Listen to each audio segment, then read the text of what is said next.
12 commerce શાસ્ત્રમાં પ્રકરણ 2 વૃદ્ધિ અને વિકાસના નિર્દેશકો. આ પ્રકરણની અંદર આપણે લાસ્ટ વિડીયોમાં આર્થિક વિકાસ અને આર્થિક વૃદ્ધિ વચ્ચેનો તફાવત એના વિશે ચર્ચા પૂર્ણ કરી હતી. હવે આગળનો પ્રશ્ન છે આજે વિકાસના નિર્દેશકો. નિર્દેશકો એટલે શું એ પ્રશ્નની આપણે ચર્ચા કરીશું અહીંયા આગળ.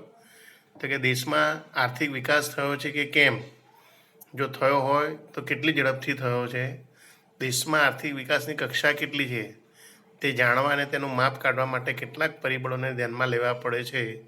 આવા પરિબળો કે બાબતોને આર્થિક વિકાસના નિર્દેશકો તરીકે અથવા તો કે માપદંડો કે ધોરણો તરીકે ઓળખવામાં આવે છે.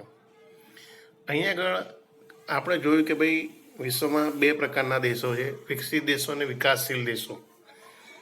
તો અહીંયા આગળ વિકાસ થયો છે કે નહીં એ આપણને કેવી રીતે ખબર પડે, તો એ જાણવા માટેના માપદંડો એને આર્થિક વિકાસના નિર્દેશકો તરીકે ઓળખવામાં આવે છે.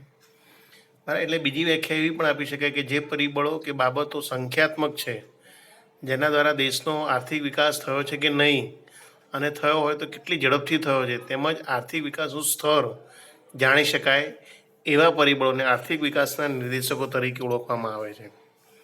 બરાબર, તો અહીંયા આગળ આર્થિક વિકાસના નિર્દેશકો દ્વારા કોઈપણ દેશનો વિકાસ થયો છે કે નહીં તે જાણી શકાય છે. તો કે કોઈપણ દેશમાં આર્થિક વિકાસ થયો છે કે કેમ તે સમજવા માટે તથા વિકાસ કેટલા પ્રમાણમાં થયો છે તે જાણવા કે માપવાના પરિબળોને ધ્યાનમાં લેવામાં આવે છે, તેને આર્થિક વિકાસના નિર્દેશકો કે માપદંડો કે ધોરણો તરીકે ઓળખવામાં આવે છે. તો એક આ વ્યાખ્યા યાદ રાખવાની. બીજું કે આર્થિક વિકાસના નિર્દેશકો દ્વારા કોઈપણ સમયગાળા વચ્ચેના 2 દેશો કે રાજ્યોના આર્થિક વિકાસની સરખામણી કરી શકાય છે આ નિર્દેશક દ્વારા. તો અહીંયા આગળ આર્થિક વિકાસના નિર્દેશકો દ્વારા 2 દેશો કે દાખલા તરીકે ચલો એક દેશ આપણો ભારત, બીજો દેશ છે પાકિસ્તાન અથવા બીજો દેશ અમેરિકા, વિકસિત દેશ સાથે આપણે તુલના કરવી હોય તો એની તુલનામાં આપણો વિકાસ કેટલો વધ્યો છે કે ઘટ્યો છે. બરાબર, એ રીતે તુલનાત્મક અભ્યાસ કરવા માટે આ નિર્દેશકો ઉપયોગી બનતા હોય છે. બરાબર, કે શરૂઆતમાં અહીંયા આગળ રાષ્ટ્રીય વાસ્તવિક આવક અને માથાદીઠ વાસ્તવિક આવકના માપદંડને વધુ મહત્ત્વ અપાતું હતું. આ 2 નિર્દેશકોનો વધારે ઉપયોગ કરવામાં આવતો હતો, પરંતુ વર્તમાન સમયમાં હવે અનુભવના આધારે જીવનની ભૌતિક ગુણવત્તાનો આંક અને માનવ વિકાસ આંક જેવા નિર્દેશકોને મહત્ત્વ આપવામાં આવ્યું છે. તો અહીંયા આગળ મુખ્ય યાદ રાખવાના કે ભાઈ આર્થિક વિકાસના નિર્દેશકો કેટલા છે. તો કે આર્થિક વિકાસના નિર્દેશકો સામાન્ય રીતે 4 છે. કયા કયા? તો કે રાષ્ટ્રીય આવકનો વૃદ્ધિ દર, માથાદીઠ આવકનો વૃદ્ધિ દર, જીવનની ભૌતિક ગુણવત્તા આંક અને માનવ વિકાસનો આંક HDI. તો આ 4 નિર્દેશકો દ્વારા કોઈપણ દેશમાં આર્થિક વિકાસ થયો છે કે નહીં તે જાણવા માટેના નિર્દેશકોનો ઉપયોગ કરવામાં આવે છે.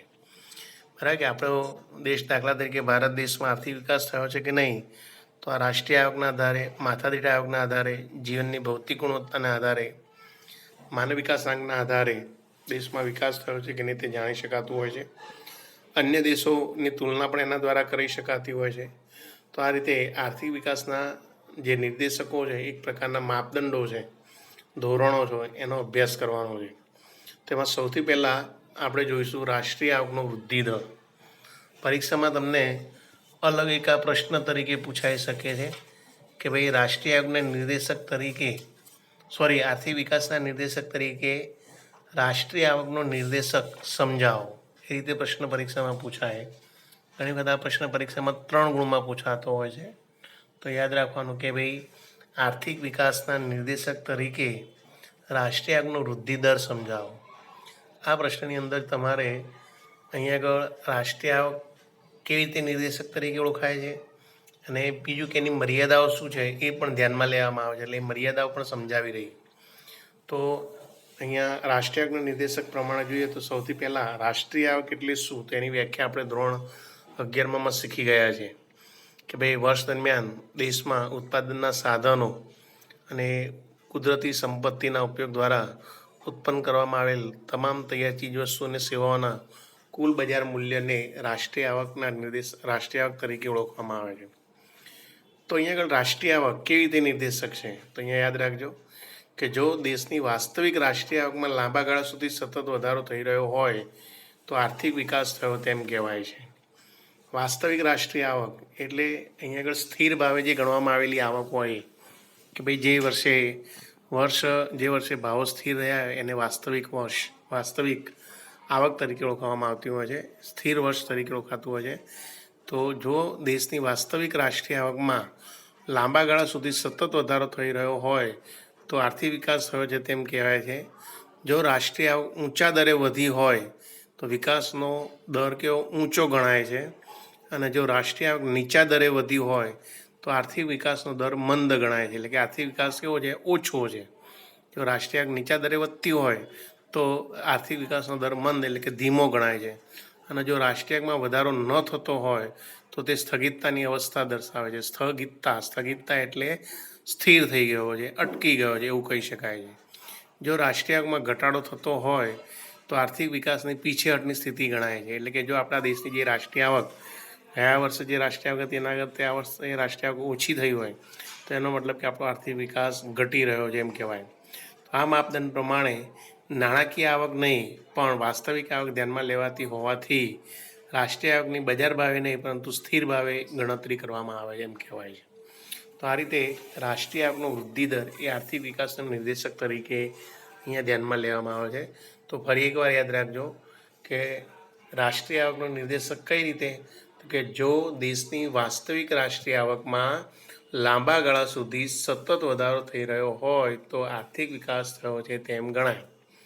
પછી ડેશ કરીને બીજો પોઈન્ટ લખવાનો, જો રાષ્ટ્રીય આવક ઊંચા દરે વધી હોય તો વિકાસનો દર ઊંચો ગણાય, અને જો રાષ્ટ્રીય આવક નીચા દરે વધી હોય તો આર્થિક વિકાસનો દર મંદ ગણાય, એટલે કે રાષ્ટ્રીય આવક નીચા દરે વધતી હોય તો મંદ એટલે કે ધીમો છે, અને જો રાષ્ટ્રીય આવકમાં વધારો ન થયો હોય તો સ્થગિતતાની સ્થિતિ કહેવાય છે.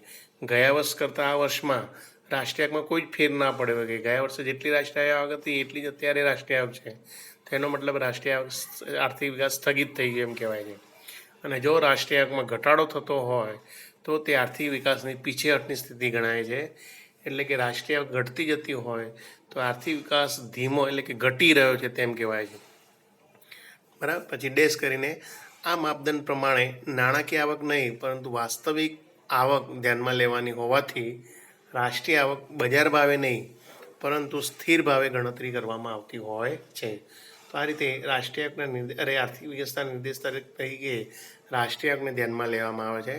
વિશ્વના આજે ઘણા બધા દેશોમાં જે રાષ્ટ્રીય આવકનો વૃદ્ધિ દર અન્ય કેટલાક દેશોના આવકના વૃદ્ધિ દર કરતાં કેટલો વધારે હોય છે અને ઘટાડો એનો વિકાસનો દર કેવો હોય છે તે પણ એની તુલના આ રાષ્ટ્રીય આવકના વૃદ્ધિ દરના આધારે કરી શકાતી હોય છે. તો અહીંયા તમને એક સામાન્ય ઉદાહરણ તરીકે કોષ્ટક આપ્યું છે. આ કોષ્ટકમાં તમે જોઈ શકો છો કે ભાઈ અહીંયા આગળ જુદા જુદા દેશો નોર્વે, અમેરિકા, શ્રીલંકા, ચીન, ભારત, પાકિસ્તાન, બાજુમાં રાષ્ટ્રીય આવકનો વાર્ષિક વૃદ્ધિ દર કે દરેક દેશોમાં આવા જુદા જુદા દેશોમાં રાષ્ટ્રીય આવકનો વૃદ્ધિ દર દર્શાવેલો છે. અહીંયા આગળ વિકસિત દેશો પણ છે, વિકાસશીલ દેશો પણ છે, કે જેમ કે તમે જોઈ શકો છો કે નોર્વેનો રાષ્ટ્રીય આવકનો વાર્ષિક વૃદ્ધિ દર 2.2% છે, અમેરિકાનો 2.4% છે, શ્રીલંકા 4.5%, ચીનમાં 7.3%, ભારતમાં 7.3% અને પાકિસ્તાન 4.7% જેટલો રાષ્ટ્રીય આવકનો વાર્ષિક ટકાવારી વૃદ્ધિ દર ધરાવે છે. તો અહીંયા તમે કહી શકો કે ભાઈ ચીન અને ભારત એ બંને દેશોમાં રાષ્ટ્રીય આવકનો વૃદ્ધિ દર સૌથી વધારે છે. એટલે એનો મતલબ કે ભાઈ ચીન અને ભારત વર્તમાન સમયમાં ખૂબ જ ઝડપથી વિકસતા દેશો છે, એટલે એમનો આર્થિક વૃદ્ધિ દર ઝડપથી વધી રહ્યો છે.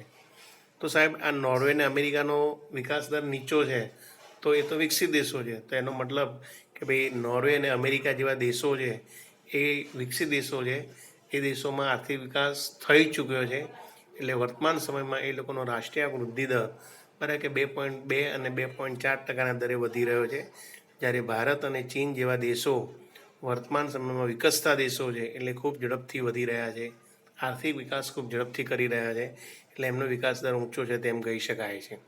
ઝડપથી વિકસતા અર્થતંત્ર તરીકે ઓળખી શકાય છે. અહીંયા જો કોષ્ટકમાં બાજુમાં તમને લખ્યું છે, સમજૂતી આપી છે કે ભાઈ કોષ્ટકમાં જોઈ શકાય છે કે નોર્વે, અમેરિકા, શ્રીલંકા, પાકિસ્તાન કરતાં ભારતનો રાષ્ટ્રીય આવકનો વાર્ષિક વૃદ્ધિ દર ઊંચો છે. તેથી કહી શકાય કે ભારતનો આર્થિક વૃદ્ધિ દર પણ આ દેશો કરતાં ઊંચો છે.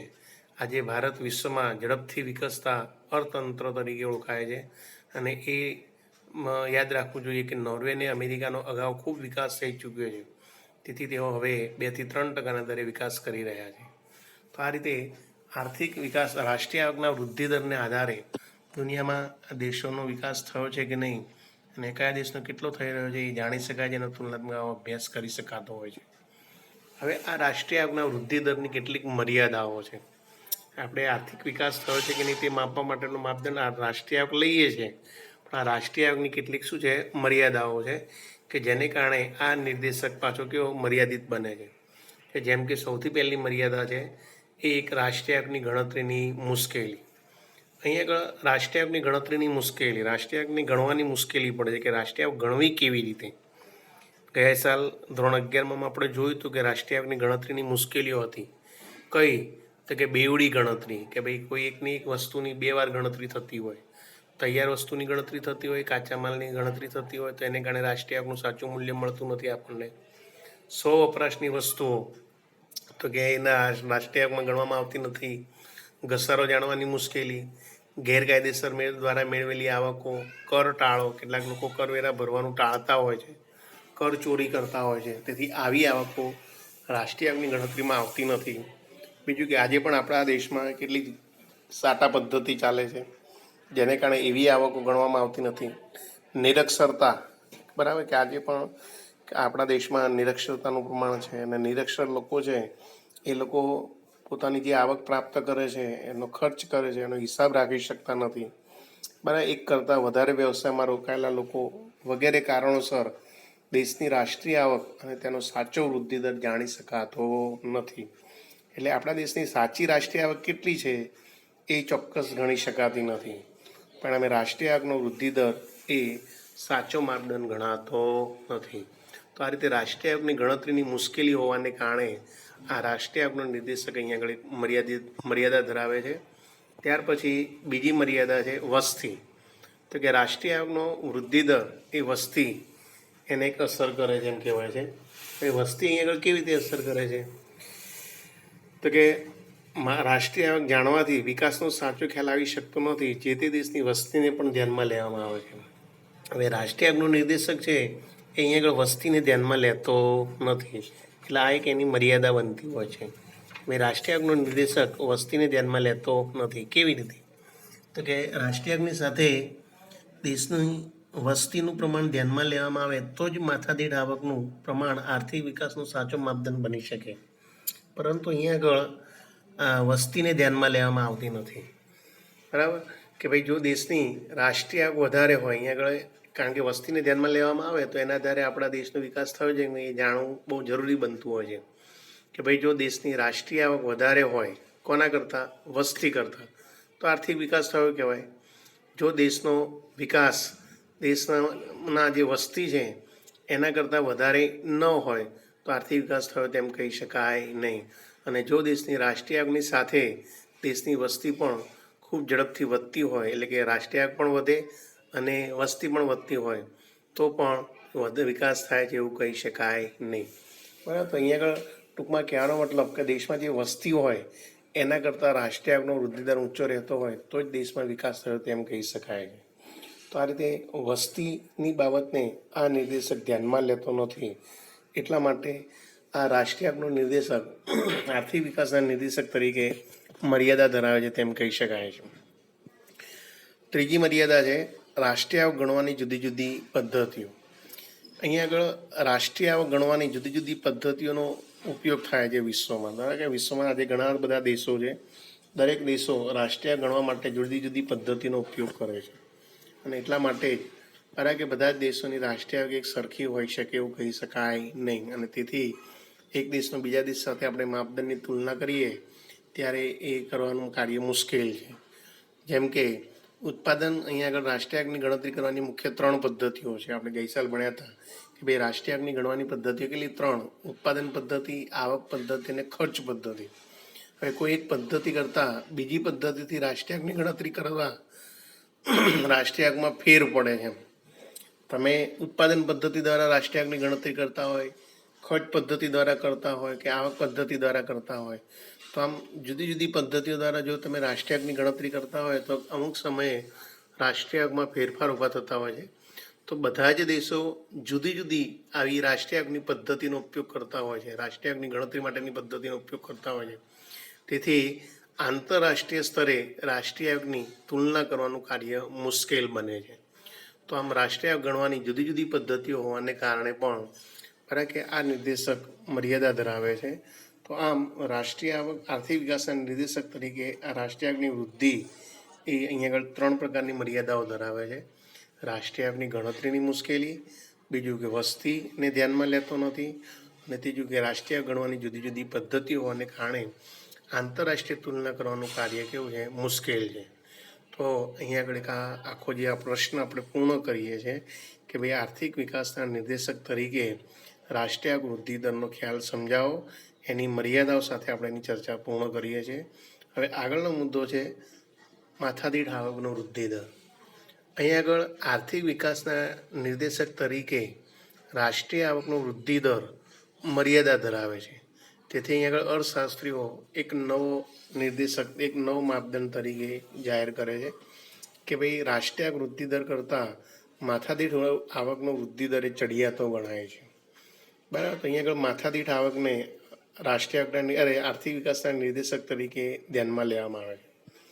તો આ માથાદીઠ આવક એટલે શું? તો આની વ્યાખ્યા પણ આપણે પહેલાં લખવી પડે. માથાદીઠ આવક એટલે શું જણાવવાનું? તો કે આપણને ખ્યાલ છે કે ભાઈ માથાદીઠ આવક એટલે શું? તો કે દેશની કુલ રાષ્ટ્રીય આવકને દેશની કુલ વસ્તી વડે ભાગતા જે આવક પ્રાપ્ત થાય છે એને માથાદીઠ આવક તરીકે ઓળખવામાં આવે છે. તો આ માથાદીઠ આવકની વ્યાખ્યા છે જે આપણે ગઈ સાલ 11મા ધોરણમાં ભણી ગયા. ફરી એકવાર યાદ રાખજો, દેશની કુલ રાષ્ટ્રીય આવકને દેશની કુલ વસ્તી વડે ભાગતા જે આવક પ્રાપ્ત થાય છે તેને માથાદીઠ આવક તરીકે ઓળખવામાં આવે છે. તો અહીંયા આગળ આ માથાદીઠ આવકનો નિર્દેશક એ પણ આર્થિક વિકાસને કેવી રીતે માપે છે તે જોઈએ. તો અહીંયા આગળ પણ રાષ્ટ્રીય આવકની જેમ જ આ મુદ્દો લખવાનો છે, તમારે ડેશ ડેશ કરીને પોઈન્ટ લખવાના છે. તો સૌથી પહેલાં, જો દેશની માથાદીઠ વાસ્તવિક આવકમાં લાંબા ગાળા સુધી સતત વધારો થતો રહે તો આર્થિક વિકાસ થયો છે તેમ કહેવાય. રાષ્ટ્રીય આવકમાં પણ આપણે આ વાક્ય પહેલાં લખ્યું હતું, ધ્યાન રાખજો. જો દેશની માથાદીઠ વાસ્તવિક આવકમાં લાંબા ગાળા સુધી સતત વધારો થતો રહે તો આર્થિક વિકાસ થયો છે તેમ કહેવાય. એ જ રીતે જો દેશની બરાબર કે ભાઈ માથાદીઠ આવક, અહીંયા પછી તમને વ્યાખ્યા આપી છે કે માથાદીઠ આવક એ શું છે? સરેરાશ આવક છે. દેશની કુલ રાષ્ટ્રીય આવકને વસ્તીના કુલ પ્રમાણ વડે ભાગતા જે સરેરાશ આવક આવે તે માથાદીઠ આવક છે. એ આપણે પહેલાં જ વ્યાખ્યા બોલી ગયા. બરાબર. આ નિર્દેશક અહીંયા આગળ રાષ્ટ્રીય આવકનો જે નિર્દેશક કરતાં ચડિયાતો ગણાય છે. શા માટે ચડિયાતો ગણાય છે? પરીક્ષામાં તમને એક વાક્યનો આવો પ્રશ્ન પણ પૂછી શકાય કે ભાઈ રાષ્ટ્રીય આવકના નિર્દેશક કરતાં માથાદીઠ આવકનો નિર્દેશક ચડિયાતો છે. તો કે રાષ્ટ્રીય આવકનો નિર્દેશક છે ને એ વસ્તીને ધ્યાનમાં લેતો નથી, ત્યારે માથાદીઠ આવકનો નિર્દેશક કોને ધ્યાનમાં લે છે? વસ્તીને ધ્યાનમાં લે છે. આ દ્રષ્ટિએ રાષ્ટ્રીય આવકનો નિર્દેશક રાષ્ટ્રીય આવક કરતાં ચડિયાતો છે એમ કહેવાય છે. તો અહીંયા આગળ માથાદીઠ આવકના નિર્દેશક આજે સંયુક્ત રાષ્ટ્ર સંઘ યુનો દ્વારા પણ સ્વીકારવામાં આવે છે. એટલે કે આંતરરાષ્ટ્રીય ધોરણે પણ રાષ્ટ્રીય આવક કરતાં માથાદીઠ આવકના નિર્દેશકને વધુ ધ્યાનમાં લેવામાં આવે છે. બીજું, રાષ્ટ્રીય આવકની જેમ માથાદીઠ આવક વધારે હોય અને વધવાનો દર ઊંચો હોય તો તે દેશનો આર્થિક વિકાસનો દર કેવો? ઊંચો ગણાય છે. જો ફરી એકવાર યાદ રાખજો, પહેલાં જે આપણે કીધું કે જો દેશની રાષ્ટ્રીય આવકમાં, જો દેશની વાસ્તવિક માથાદીઠ આવકમાં લાંબા ગાળા સુધી સતત વધારો થતો હોય તો આર્થિક વિકાસ થઈ રહ્યો છે તેમ કહેવાય.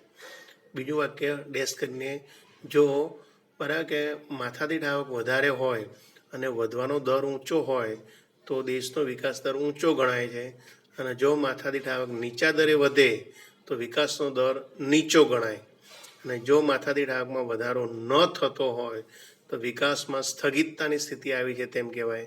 અને જો દેશની માથાદીઠ આવક ઘટતી હોય તો વિકાસ પીછેહટ, એટલે કે વિકાસ બરાબર કે પાછળ પડી ગયો છે એવું કહી શકાય છે.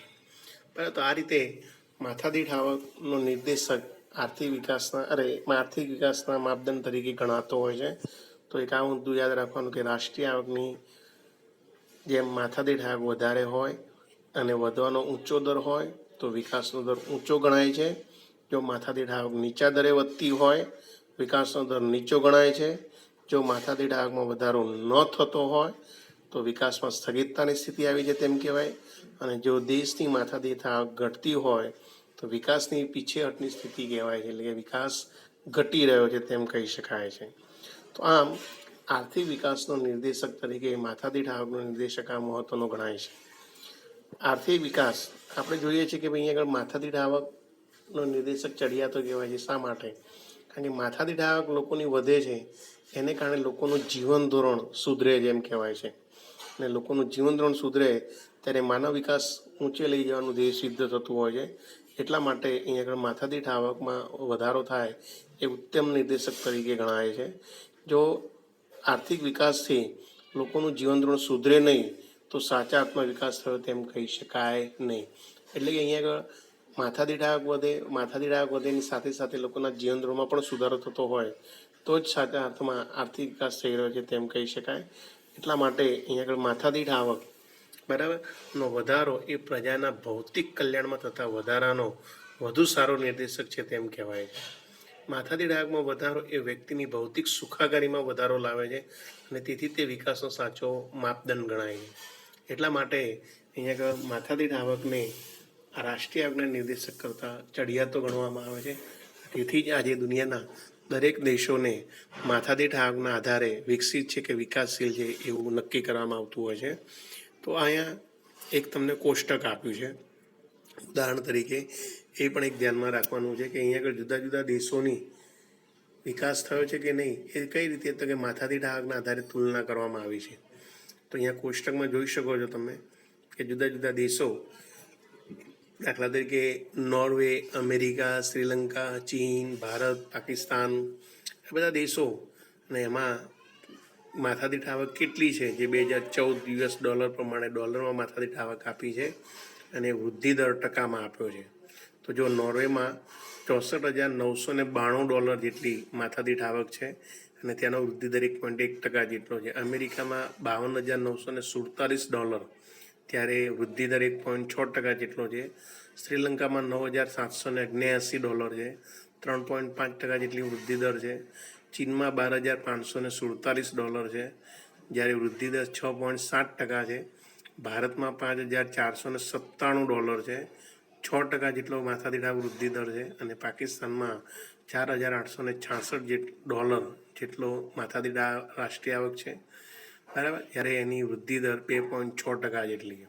તો અહીંયા આગળ આ કોષ્ટકમાં જોઈ શકાય છે કે ભાઈ ભારતની માથાદીઠ આવક 2014માં સમખરીદ શક્તિના માપદંડ મુજબ $5,497 અમેરિકન ડોલર છે, જે નોર્વે, અમેરિકા, ચીન, શ્રીલંકા કરતાં ઘણી ઓછી છે. તમે જોઈ શકો છો કે ભાઈ નોર્વે, અમેરિકા જેવા વિકસિત દેશો છે, શ્રીલંકા આપણો જે પડોશી દેશ છે એ દેશો, અને ચીન એ દેશો કરતાં પણ આપણી ભારતની માથાદીઠ આવક ખૂબ જ ઓછી છે, $5,497 છે. જ્યારે નોર્વે, આપણો જે માથાદીઠ આવક ભારતની છે એ નોર્વે કરતાં 11 થી 12 ગણી ઓછી છે એમ કહેવાય. એટલે કે આપણા કરતાં નોર્વેની માથાદીઠ આવક 11 થી 12 ગણી વધારે છે. એટલે એ લોકોનું જીવન ધોરણ આપણા કરતાં એટલું વધારે ઊંચું છે એમ કહી શકાય છે બરાબર. તો આમ ભારતની માથાદીઠ આવકનો વધવાનો જે વૃદ્ધિ દર છે એ આજે વધારે છે. તમે જોઈ શકો છો વિકસિત નોર્વેનો 1.8% છે, અમેરિકાનો 1.6% છે. એની તુલનામાં ભારત અને ચીનનો માથાદીઠ આવકનો વૃદ્ધિ દર 6.7% અને 6% જેટલો છે.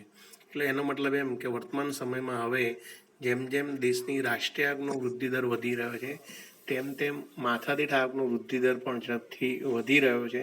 એટલે આમ ભારત એક વિકાસશીલ દેશ તરીકે ઝડપથી વિકાસતા તંત્ર તરીકે ઓળખાય છે અને એ રીતે આપણે વિકાસની દિશામાં આગળ વધી રહ્યા છે એમ કહી શકાય છે. તો આમ માથાદીઠ આવકના આધારે દુનિયાના દેશોની તુલના કરી શકાતી હોય છે અને એના આધારે આર્થિક વિકાસ થયો છે કે નહીં તે જાણી શકાતું હોય છે. હવે આ માથાદીઠ આવકનો નિર્દેશક એ પણ અહીંયા આગળ કેટલીક મર્યાદા ધરાવે છે. તો માથાદીઠ આવકના નિર્દેશકની અહીંયા આગળ તમને 5 મર્યાદાઓ જોવા મળે છે. તો સૌથી પહેલાં એક માત્ર અંદાજો બરાબર. માથાદીઠ આવક નિર્દેશક જેમ રાષ્ટ્રીય આવકનો નિર્દેશક મર્યાદાઓ ધરાવે છે એ રીતે આ માથાદીઠ આવકનો નિર્દેશક પણ કેટલીક મર્યાદાઓ ધરાવે છે. કઈ મર્યાદાઓ? તો કે સૌથી પહેલાં એક કે દેશની રાષ્ટ્રીય આવક માત્ર અંદાજો દર્શાવે છે. હવે કેવી રીતે? તો કે દેશની રાષ્ટ્રીય આવક દર વર્ષે ગણાય છે, તેથી તેના આંકડા આપણને લગભગ સાચા મળી રહે છે. કારણ કે રાષ્ટ્રીય આવકની ગણતરી દર વર્ષે થતી હોય છે એટલે રાષ્ટ્રીય આવક શું છે એ આપણને દર વર્ષે બદલાતી હોય, વધે ઘટે ખ્યાલ આવતો હોય છે, પરંતુ જે માથાદીઠ આવકના આંકડા આપણને સાચા મળતા નથી. કેમ? કારણ કે રાષ્ટ્રીય આવકની ગણતરી માથાદીઠ આવકની ગણતરી કરવામાં આપણે વસ્તીને ધ્યાનમાં લઈએ છીએ, પરંતુ વસ્તીની ગણતરી દર વર્ષે કરવામાં આવતી નથી. કેમ? કારણ કે વસ્તીની ગણતરી દર 10 વર્ષે કરવામાં આવે છે, તેથી માથાદીઠ આવક આપણને સાચી મળતી નથી. બરાબર, જો અહીંયા લખ્યું છે કે દેશની વસ્તી દર વર્ષે ગણાતી નથી. ભારતમાં વસ્તી દર 10 વર્ષે ગણાય છે, એટલે બાકીના વર્ષોમાં વસ્તીના આંકડા માત્ર અંદાજો બાંધવામાં આવે છે, તેથી સાચી માથાદીઠ આવક મળતી નથી. બરાબર, એટલે આપણને દર વર્ષે જે ચોક્કસ માથાદીઠ આવક કેટલી છે એ જાણી શકાતી નથી, કારણ કે આપણે જે 10 વર્ષની જે વસ્તી ગણતરીના આંકડા નક્કી કર્યા હોય એ પ્રમાણે પછી આપણે એના અંદાજે કે ચલો ભાઈ 121 કરોડ વસ્તી છે, તો હવે 2 વર્ષ પછી વસ્તી કેટલી થઈ? 125 કરોડ થઈ. 3 વર્ષ પછી કેટલી થઈ? તો 130 કરોડ. એવી અંદાજે આપણે આંકડા લેતા હોય છે અને એના આધારે માથાદીઠ આવક ગણતા હોઈએ છીએ. પરિણામે માથાદીઠ આવક આપણને સાચી મળતી નથી. એટલે માથાદીઠ આવક આ રીતે એક પ્રકારના માત્ર અંદાજો ગણાય છે, તેથી પણ માથાદીઠ આવક એ નિર્દેશક સાચો બનતો નથી. બીજું, રાષ્ટ્રીય આવક, માથાદીઠ આવક ગણવાની મુશ્કેલી. આપણે જોયું હતું કે ભાઈ રાષ્ટ્રીય આવકની ગણતરી કરવામાં આપણને મુશ્કેલી પડે છે. કે રાષ્ટ્રીય આવકની ગણતરી કરવામાં આપણે વાત કરી કે ભાઈ બેવડી ગણતરી, બરાબર, કરચોરી, કર ટાળો, પછી ગેરકાયદેસરની આવકો, બરાબર, ઘસારો કેવી રીતે ગણવા, બધી મુશ્કેલી પડે છે રાષ્ટ્રીય આવકની ગણતરીમાં. એવી જ રીતે માથાદીઠ આવકમાં પણ અહીંયા આગળ મુશ્કેલી છે કે ભાઈ માથાદીઠ આવક ચાલુ ભાવે ગણવી કે સ્થિર ભાવે ગણવી, તેની મુશ્કેલીને કારણે સાચી સ્થિતિ જાણી શકાતી નથી. ચાલુ ભાવ એટલે કે ભાઈ અહીંયા આગળ વર્તમાન જે બજાર ભાવ હોય એ બજાર ભાવે ગણવી, અથવા સ્થિર એટલે કે કોઈ એક વર્ષે ભાવ સ્થિર રહ્યા હોય એ પાયાના આધાર વર્ષના આધારે ગણવામાં આવતી આવક એ સ્થિર ભાવે. તો આ રીતે રાષ્ટ્રીય આવક ચાલુ ભાવે ગણવી કે સ્થિર ભાવે ગણવી, તેની મુશ્કેલીને કારણે સાચી સ્થિતિ માથાદીઠ આવકની જાણી શકાતી નથી, અને તેથી પણ અહીંયા આગળ માથાદીઠ આવકનો નિર્દેશક મર્યાદિત બનતો હોય છે. ત્યાર પછી માથાદીઠ આવક માત્ર સરેરાશ દર્શાવે છે. આપણે પહેલાં જ વ્યાખ્યામાં જોયું કે ભાઈ માથાદીઠ આવક એ શું છે? તો કે સરેરાશ આવક છે. કેવી રીતે? તો કે દેશની કુલ રાષ્ટ્રીય આવકને દેશની કુલ વસ્તી વડે ભાગતા જે આવક મળે છે એ માથાદીઠ આવક તરીકે ઓળખાય છે. તો આ રીતે માથાદીઠ આવક એ માત્ર સરેરાશ આવક દર્શાવે છે. આ સરેરાશના આધારે કોઈ નિર્ણય ના લઈ શકાય.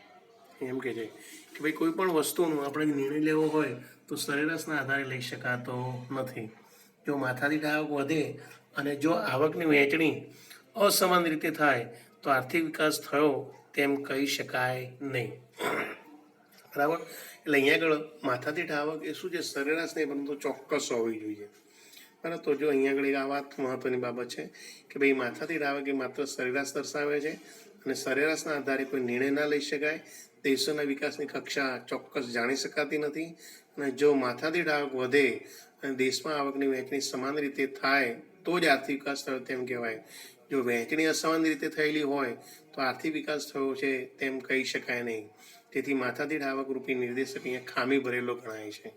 આપણે જોતા હોઈએ છીએ કે ભાઈ દેશમાં લોકોની માથાદીઠ આવક વધી છે, આપણે એમ કહીએ, પણ સરેરાશ માથાદીઠ આવક વધી છે, એટલે કે બધા લોકોની માથાદીઠ આવક સરખી હોતી નથી. કારણ કે ઘણી વખત દેશની રાષ્ટ્રીય આવક વધે છે, રાષ્ટ્રીય આવકના આધારે આપણે વસ્તી પણ વધે છે, અને એના આધારે માથાદીઠ આવકનો ખ્યાલ નક્કી કરીએ છીએ, પણ બધા જ લોકોની માથાદીઠ આવક સરખી હોતી નથી. કારણ કે માથાદીઠ આવક એ સરેરાશ બતાવે છે. આપણે હમણાં જોયું કે ભાઈ ભારતની માથાદીઠ આવક, કારણ કે ભાઈ કેટલી કીધી અહીંયા આગળ આપણે માથાદીઠ આવક હમણાં કીધી આપણે એ પ્રમાણે કે ભાઈ 5,000, બરાબર, કે હમણાં જોયું કે $5,497 માથાદીઠ આવક છે. તો શું ભારતના દરેક નાગરિકની $5,097 માથાદીઠ આવક હોઈ શકે? તો કે ના. આજે ઘણા બધા એવા ગરીબો છે કે જે આટલી દૈનિક માથાદીઠ આવક ધરાવતા હોતા નથી, ત્યારે આ નિર્દેશક અહીંયા કેવો તો મર્યાદિત બનતો હોય છે. તો આ મુદ્દો યાદ રાખવાનો કે ભાઈ માથાદીઠ આવક એ માત્ર સરેરાશ દર્શાવે છે, અને સરેરાશ ન હોવાને કારણે બરાબર એનો ચોક્કસ માપ મળી શકતું નથી, અને તેથી તે નિર્દેશક ખામી ભરેલો ગણાય છે. સરખામણીની મુશ્કેલી. હવે દુનિયાના દેશોની માથાદીઠ આવક જે તે દેશના ચલણમાં દર્શાવેલો હોય છે, તેથી તેને પ્રથમ અમેરિકન ડોલરમાં ફેરવવી પડે અને ત્યારબાદ સરખામણી કરી શકાતી હોય છે.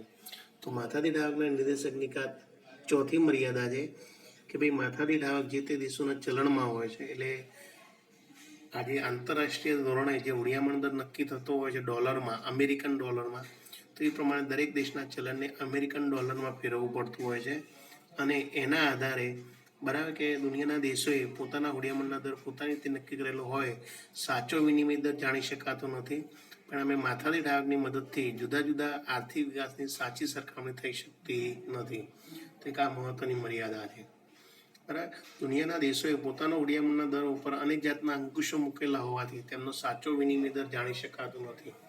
તેથી દેશોના સાચી સરખામણી કરી શકાતી નથી અને આ રીતે માથાદીઠ આવકો વડે એક દેશની માથાદીઠ આવકને બીજા દેશની માથાદીઠ આવક સાથે તુલના કરવી વ્યાજબી બનતી નથી અને તેથી વિકાસ થયો છે કે નહીં તે જાણવું એક મુશ્કેલ પડતો હોય છે.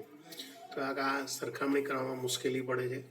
છેલ્લે 5મો મુદ્દો છે, માથાદીઠ આવક જેટલી આવક દેશના બધા નાગરિકોને મળે છે એવું નથી હોતું. માથાદીઠ આવકનો નિર્દેશક જેટલું નિર્દેશ કરે છે તેના કરતાં છુપાવે છે વધારે, તેથી તે સાચો નિર્દેશક નથી. એ હમણાં જ આપણે વાત કરીએ એ પ્રમાણે કે ભાઈ માથાદીઠ આવક એ શું છે, તો કે સરેરાશ છે, બરાબર, એવરેજ બતાવે છે. હમણાં આપણે કીધું એ પ્રમાણે કે ભાઈ $5,497 એ ભારતના લોકોની માથાદીઠ આવક, પણ બધા જ લોકોની માથાદીઠ આવક આ રીતે સરખી હોતી નથી. તો બધા લોકોની માથાદીઠ આવક અહીંયા આગળ છુપાવવામાં આવે છે. બધાને એક સરખી બતાવીએ પણ બધાની એક સરખી હોતી નથી. તો આમ આ માથાદીઠ આવકનો નિર્દેશક જેટલું નિર્દેશ કરે છે એના કરતાં છુપાવે છે વધારે, એવું કહી શકાય છે. તેથી તે સાચો નિર્દેશક બની શકતો નથી. તો આમ માથાદીઠ આવકના નિર્દેશક તરીકે અહીંયા આગળ આપણે આજે આર્થિક વિકાસના નિર્દેશક તરીકે આપણે 2 પ્રકારના નિર્દેશકો જોયા. સૌથી પહેલાં આપણે રાષ્ટ્રીય આવકના નિર્દેશકની ચર્ચા કરી આપણે. તો વિદ્યાર્થી મિત્રો, આ રાષ્ટ્રીય આવકનો વૃદ્ધિ દર એટલે શું, રાષ્ટ્રીય આવકનો વૃદ્ધિ દર આર્થિક વિકાસને કઈ રીતે નક્કી કરે છે એના વિશે આપણે ચર્ચા કરી. કોષ્ટકની પણ ચર્ચા કરી. સાથે સાથે એની 3 મર્યાદાઓ જોઈ. રાષ્ટ્રીય આવકની ગણતરીની મુશ્કેલી, બીજી વસ્તી, રાષ્ટ્રીય ગણવાની જુદી જુદી પદ્ધતિઓ. આ 3 એની મર્યાદાઓ ધ્યાનમાં રાખીને એ પ્રશ્નનો જવાબ આખો પૂરો અલગ પ્રશ્ન તરીકે પૂછી શકાય. એ ત્યાં બીજો પ્રશ્ન કે ભાઈ આર્થિક વિકાસના નિર્દેશક તરીકે માથાદીઠ આવકનો વૃદ્ધિ દર બરાબર સમજાવો, એવો પ્રશ્ન પૂછાય. તો આ માથાદીઠ આવકનો વૃદ્ધિ દર પણ તમે અલગ પ્રશ્ન તરીકે ચર્ચા કરી શકો છો. અને આ રીતે કે ભાઈ માથાદીઠ આવકનો વૃદ્ધિ દર એટલે શું એ સમજાવવાનું. પછી એને ઉદાહરણ આપીને કોષ્ટક, આ કોષ્ટકની સમજૂતી થોડી લખવી પડતી હોય છે. ઉદાહરણ આપીને ટૂંકમાં સમજૂતી આપવાની. ત્યારબાદ આ માથાદીઠ આવકના વૃદ્ધિ દરની મર્યાદાઓ શું છે, તો કે અહીંયા આગળ જુદી જુદી 5 મર્યાદાઓ છે. એ 5 મર્યાદાઓ આપણે જોઈએ કે ભાઈ માત્ર અંદાજો દર્શાવે છે, રાષ્ટ્રીય આવક માથાદીઠ આવક ગણવાની મુશ્કેલી પડે છે, માથાદીઠ આવક માત્ર સરેરાશ દર્શાવે છે, સરખામણીની મુશ્કેલી પડે છે, અને આ નિર્દેશક આંકડા ચોક્કસ દર્શાવતો નથી, કેટલાક આંકડા છુપાવે છે, તેથી તે સાચો બનતો નથી. આ રીતે 5 એની મર્યાદાઓ છે. તો આની સાથે અહીંયા આગળ આપણે આ 2 મુદ્દાઓ કે રાષ્ટ્રીય આવકનો વૃદ્ધિ દર અને બીજો માથાદીઠ આવકનો વૃદ્ધિ દર, આ 2 નિર્દેશકોની માહિતી આપણે અહીંયા પૂર્ણ કરીએ છીએ. હવે પછીનો જે નવો પ્રશ્ન આવશે, જીવનની ભૌતિક ગુણવત્તામાં સુધારણા. જીવનની ભૌતિક ગુણવત્તા આંક એટલે શું, એના વિશેની ચર્ચા હવે આપણે નેક્સ્ટ લેક્ચરમાં કરીશું, નેક્સ્ટ વિડીયોમાં કરીશું. હવે જે અહીંયા આગળ વિકાસના નિર્દેશકો એટલે શું, તેનો અર્થ, તેના કેટલા પ્રકારો છે, એ રીતે એક પ્રશ્ન અલગ લખવાનો. અને એના પાછા બીજા 2 કે ભાઈ વિકાસના નિર્દેશક તરીકે રાષ્ટ્રીય આવકનો વૃદ્ધિ દર એટલે શું, તેની મર્યાદાઓ સમજાવે, એ રીતે પ્રશ્ન લખવાનો. આર્થિક વિકાસના નિર્દેશક તરીકે માથાદીઠ આવકનો વૃદ્ધિ દર એટલે શું, તેની મર્યાદાઓ સમજાવો, એ રીતે પ્રશ્ન લખવાના. આ રીતે 2 પ્રશ્નો લખી અને મોઢે કરી જવા. હવે નેક્સ્ટ લેક્ચરમાં નવા પ્રશ્નોની ચર્ચા કરીશું. ઓકે મિત્રો, થેન્ક યુ.